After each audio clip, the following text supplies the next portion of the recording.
Hey guys, what's up? Hope you are good. Today we're going to be unboxing the Samsung Galaxy A12. Hey guys, what's up? Hope you are good. Today we're going to be unboxing the Samsung Galaxy A12. This is a budget smartphone from Samsung. It's just been released in the past month or so. I'm going to be testing it out, unboxing it today, seeing what the specs are, looking at the screen, the design. We're going to be downloading some games, having some fun, seeing what the phone can do. This is actually the first Samsung phone I've had for about 5 years, so it will be interesting to see what is new in this with the company, with the phones that they make. Let's go.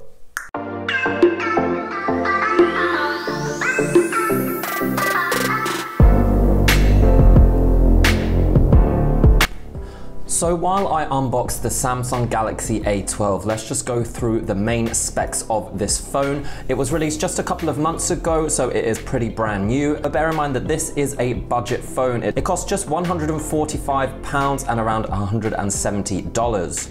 The Samsung A12 features a 6.5-inch IPS display with an 82.1% screen-to-body ratio. The resolution of the screen is 720 by 1600 pixels and a pixel density of 270 ppi. Samsung uses its own screen technology called PLS, which is supposed to allow for greater brightness and is essentially a slightly better technology than normal IPS LCD displays. The phone is 164mm by 75.8mm by 8.9mm thick, and it weighs 205 grams. The phone doesn't feature particularly premium materials. It has a glass front, but a plastic back and a plastic frame. It features 4 cameras on the rear and 1 at the front, include a 48 megapixel f2.0 wide angle lens, 5 megapixel ultra wide lens, a 2 megapixel macro lens, and a 2 megapixel depth sensor.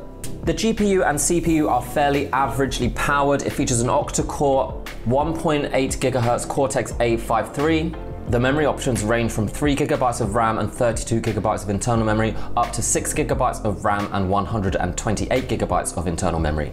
It features GPS, NFC, a USB Type-C, Bluetooth 5.0, and it features a 5000 mAh battery with fast charging. So just from the specs, this is not an advanced phone, as we can see.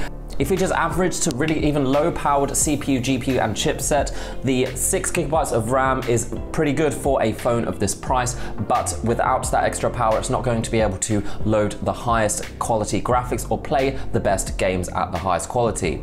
While it features 5 cameras, which again is pretty impressive for the price of the phone, these cameras are not particularly advanced. The only one that stands out is the 48 megapixel wide angle lens. However, it's kind of let down by the fact it can only shoot 1080p video at 30 frames per second. The front-facing camera is an 8 megapixel camera and once again can only shoot 1080p video. From first impressions, the design of the phone is also pretty basic. I mean, the screen is not particularly amazing.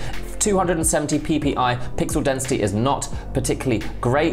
There are certainly other phones, even just a little bit more expensive, that have much better screens. I will say that IPS LCD displays are something that Samsung is pretty good at making. They have their own technology, so it is very bright, colorful, and everything looks really clear, so I can't complain too much. The plastic material, again, pretty cheap, but what do you expect for something that's under £150, under $170?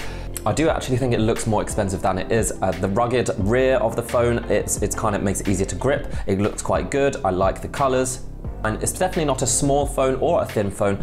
In comparison with a phone like the cheapest iPhone, the iPhone SE, you can see the difference here in terms of size and also in terms of how bright the screen is. So you will be getting a lower quality screen with this phone. I'll obviously be testing this phone out over the next week or so to see if it holds up. I don't expect it to be amazing, but we're mostly looking at how good it is for the price. For $170 or £140, I'm not expecting it to be amazing, but I will be seeing how well it can play games. I did download a few games just for this test, and immediately it did load the lower quality settings, but it could play COD Mobile very easily. It was pretty smooth, so I'll be testing that a bit more, testing some other high quality games, seeing how good the cameras are. Can that 48 megapixel camera put this into a little category of its own, so maybe it will be a good value phone after all. I'm also expecting good things from the operating system.